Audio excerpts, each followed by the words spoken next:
আসসালামু আলাইকুম রহমতুল্লাহ। প্রিয় দেশবাসী, আপনি কি জানেন বাংলাদেশে একটি নতুন ধর্মের আবির্ভাব ঘটেছিল? সেই ধর্মটি ধীরে ধীরে নস্যাৎ হয়ে যাচ্ছে, বিলীন হয়ে যাচ্ছে। চলুন আজকে আমরা সেই ধর্মের পরিচয়টা জেনে নিই। সেই পরাজিত একটি ধর্মের নাম, সেই ধর্মের নামটি হচ্ছে আওয়ামী লীগ ধর্ম। সেই ধর্মের প্রভু হচ্ছে শেখ মুজিবুর রহমান। সেই ধর্মের আজীব নীতি, সেই ধর্মে একজন মহিলা নবী এসছে, সেই মহিলা নবীর নাম হচ্ছে শেখ হাসিনা।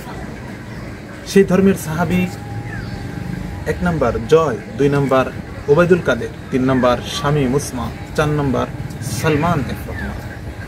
সেই ধর্মের তাবেঈদের মধ্যে আপনি পাবেন টিবি হারুন, পাবেন বাউল শিল্পী, মানিকগঞ্জের এক বাউল শিল্পী, তার নাম হচ্ছে মমতাজ।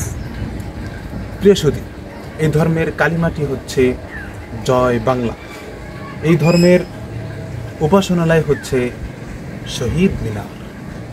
প্রিয় দেশবাসী, এই ধর্মের উদ্দেশ্য ছিল, এই ধর্মের মানসা ছিল সারা বাংলাদেশের প্রতিটি গ্রামে, প্রতিটি রাস্তার মোড়ে মোড়ে একটি করে তাদের প্রভুর মূর্তি নির্মাণ করা।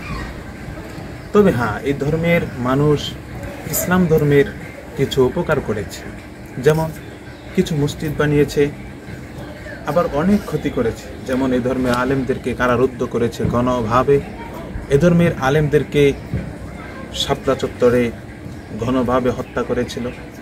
প্রিয় দেশবাসী, তাই আসুন এই নবধর্মকে, এই ধর্মাবলম্বীদেরকে আমরা কঠোর হস্তে পরাজিত করি এবং প্রতিহত করি।